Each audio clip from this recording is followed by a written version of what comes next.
हंस चढ़ल सिंहासन पर ना।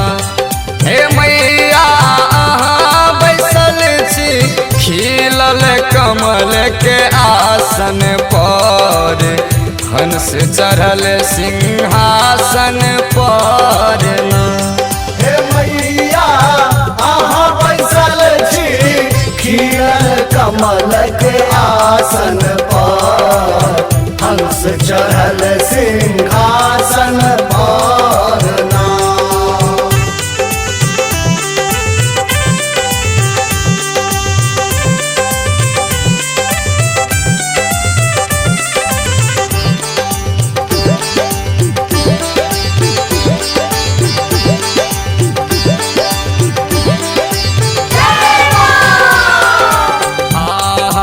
ज्ञानक भाग्य विधाता बुद्धि बल के छी अहाँ दाता।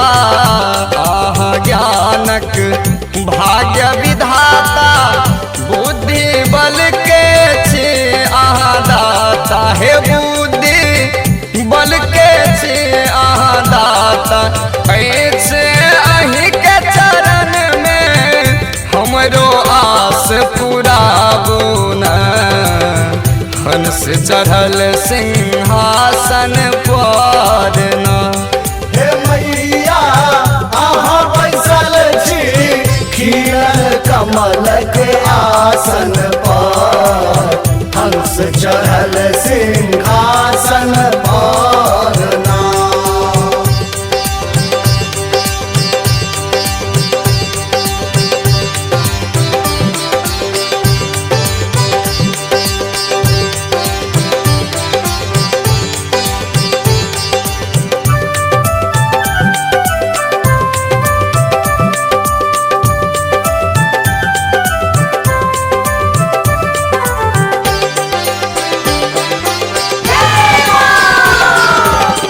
हाथ में वीणा पुस्तक धारण करै छी जग के अहाँ पालन। हाथ में वीणा पुस्तक धारण करै छी जग के अहाँ पालन। हे करै छी जग के अहाँ पालन, मैया जीवनक उद्देश्य अहाँ पुराबू ना। हंस चढ़ल सिंहासन पर ना। हे मैया अहाँ बैसल छी खिलल कमल के आसन पर, हंस चढ़ल सिंहासन पर ना।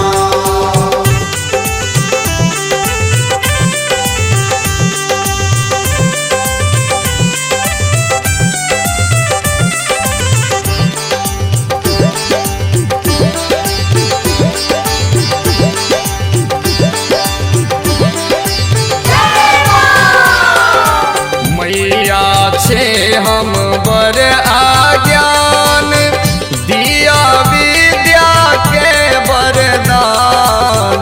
मैया छे हम बर आज्ञान, दिया विद्या के वरदान। हे दिया विद्या के वरदान, ब्रज किशोर ध्यान धरैया नयन अपन खोलू ना।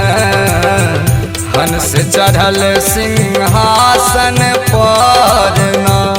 हे मैया अहाँ बैसल छी खिलल कमल के आसन पर, हंस चढ़ल सिंहासन पर ना। हे मैया अहाँ बैसल छी खिलल कमल के आसन पर, हंस चढ़ल सिंहासन पर ना। हे मैया अहाँ बैसल छी खिलल कमल के आसन पर, हंस चढ़ल सिंहासन